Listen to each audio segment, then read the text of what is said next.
Hello friends, in the series on the income tax cases, today we will discuss the case of Assistant Commissioner of Income Tax versus GIMPEX Private Limited. This case has been reported in 106 ITR Tribunal, short notes 44.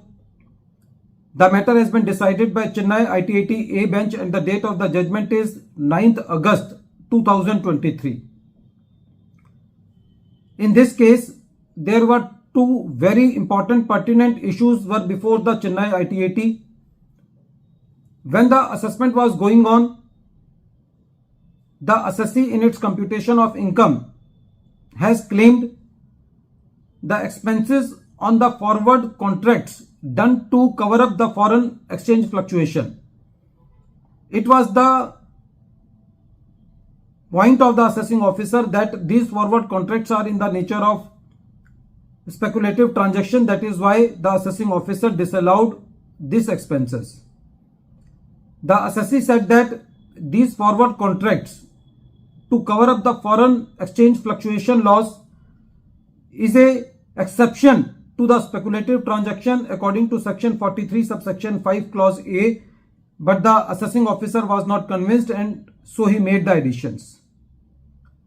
The second issue was that the assessee has forfeited the security deposit which was received by the assessee in lieu of the properties given on rent. Some security deposit was refunded due to dispute between the lessor and the lessee, and some security deposit was forfeited by the assessee.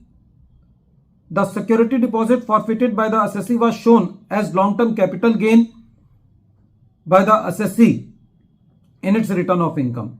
But the assessing officer was of the opinion that this is not a long-term capital gain because there is no transfer, there is no extinguishment of any right, so it should be taken into income from other sources. CIT appeal upheld the order of the assessing officer on both the points, and when this matter was before the Chennai ITAT A bench, on the first matter it was the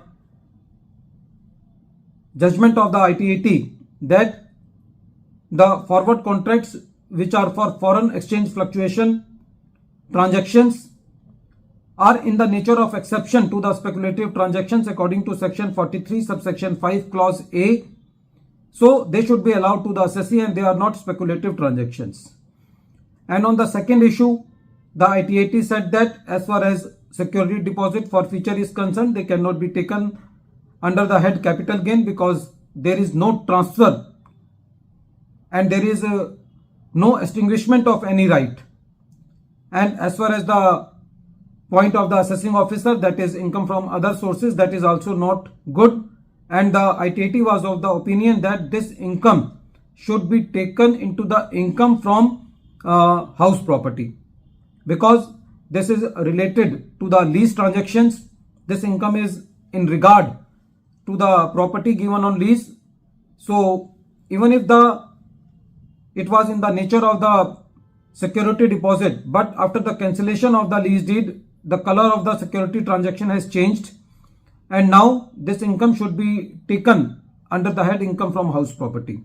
If we see this whole decision from the viewpoint of the assessee, this goes into the favor of the assessee because if the assessee is claiming the long-term capital gain, then also he has to give the tax at the reduced rate, and even if the income is taken under the head income from house property, even then he will get the deduction of 30%. So if we see broadly, then there will not be very much tax effect on the taxability of the assessee, and but the head of the income has changed.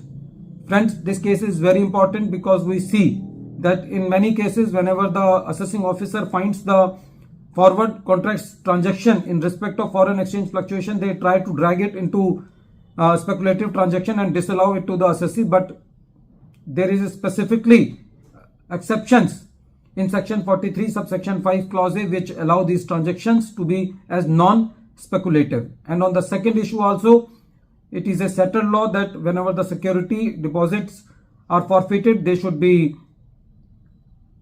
taken into the income from income under the head house property when they are in relation to the transactions through which the property is given on lease. At the end of this video, once again, I am repeating the name of the case. The name of the case is ACIT versus GIMPEX Private Limited, and this case has been reported in 106 ITR Tribunal Short Notes 44. The matter has been decided by Chennai ITAT A bench and the date of the judgment is 9th August 2023.